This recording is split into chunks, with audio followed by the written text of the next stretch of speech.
Hey guys, sorry if it's noisy. I got the door open. I got the car backed in here. A lot of people commented on the last video and said that a couple people, it wasn't a lot. It was a couple people commented about me kind of guessing on the float bowl.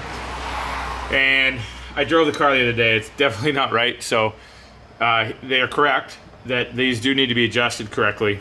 I was just trying to get it to run better. And now I'm actually adjusting these float bowls to the book. So we're gonna go through that real quick, just go over it. Obviously you have to take the carburetor apart. We've already done that, but this side, took it apart, took the top off, took the mount for the intake off, and then broke the top of the carburetor off here. So now we're at the point, I drained the float bowls, and we're measuring, you have to measure the distance from here to the top of the carburetor here, the face here, and these all need to be at certain levels. So you have to measure that, and then measure the different distance, the top of the tab where the needle shut off is, the needle valve that shuts the fuel off to go into the float bowl, into the carb. So those two need to be within certain tolerances. It's not, the tolerances are very, very close. This one's it's about a ½ inch, so 12.5 millimeter to 13 millimeter is where you want this float bowl to sit, and then you have to get that set. What I use is a rubber hose, just a vacuum hose. Put the vacuum hose on the side to lock this, so you want to shove it down in there and get it pretty tight. You want to do something too big, you don't want to be bending anything. This needs to be about, it's a 6 millimeter vacuum hose, so it works perfect. Any book you look at will tell you to use, they make a certain piece that goes in this, but I just use a vacuum hose. And then you want, now that you have this set, you don't want it to move, so you want this pretty tight, and then you go in here and you set that. I always use a feeler gauge over the top of it, like so, here, and then I take my calipers, just go across here, and then that tab is down in there where the needle shut off sits, and you want these to be adjusted right. So this right now, as you can see, needs to probably, I have this set exactly at a ½ inch. So that needs to come down a little bit.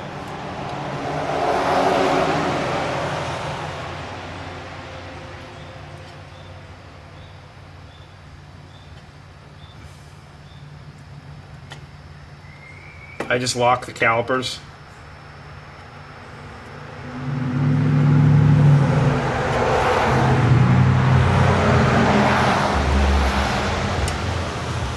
Lock the caliper so it doesn't move right here, and then you go over here and do this one.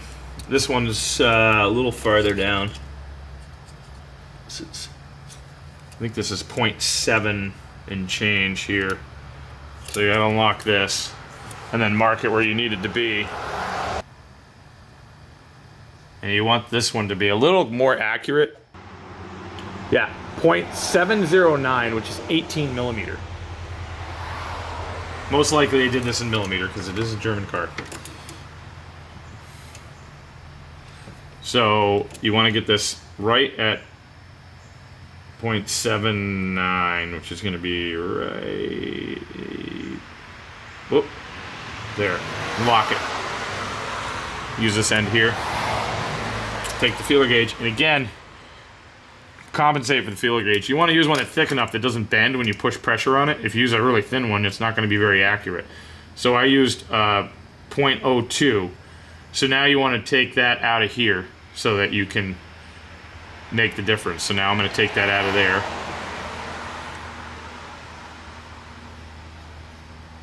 Which is really hard to do because it's not much. So, whoop.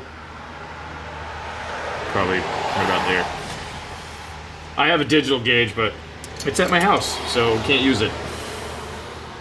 So we're looking pretty, there's a good distance in here. So that tab needs to come up a bunch. I'll get you in here so you can kind of see what I'm looking at. See that? I'll get a light in there. There it is. That tab, it's sitting probably 1/8 of an inch too low right now. So then you got to bend that tab up and get it in the right position. So I'm going to do that now.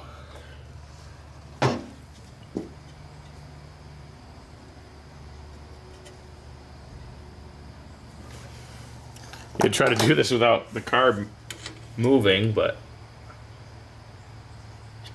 I kind of just hold it, and then you'll have to recheck it.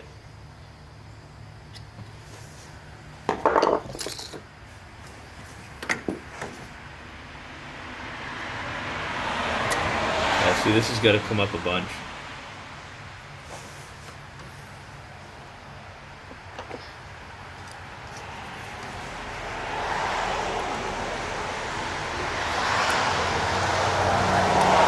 It's not a quick...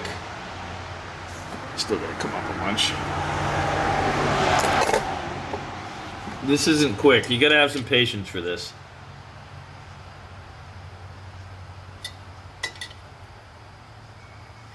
Again, you can take the float out too and kind of bend the other part of the float.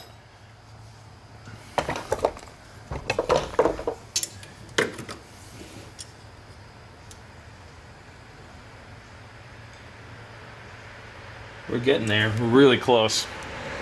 A little bit more, and we'll have this one set.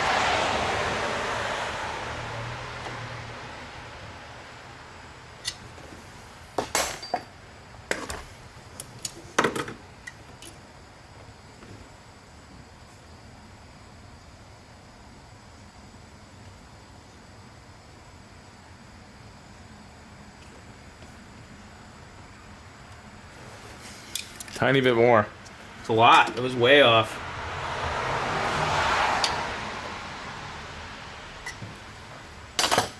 Swanson, I was way off. Dumb and Dumber. I think we can get it up a little. We can get it up a little bit more. There's a joke there somewhere.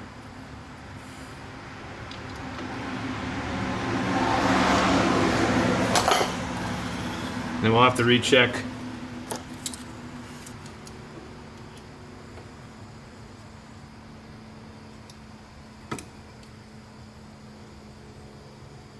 We're right there. So we're just going to recheck your other measurement. Unlock this, obviously, and just go to 0.5.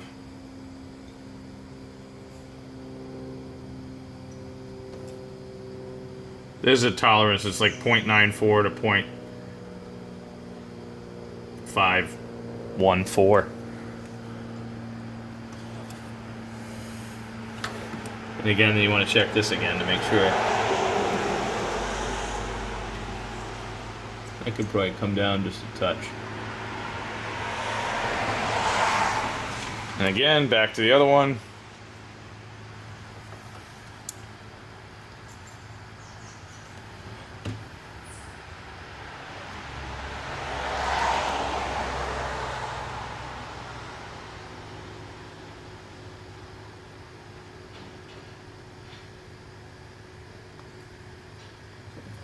Grab your feeler gauge.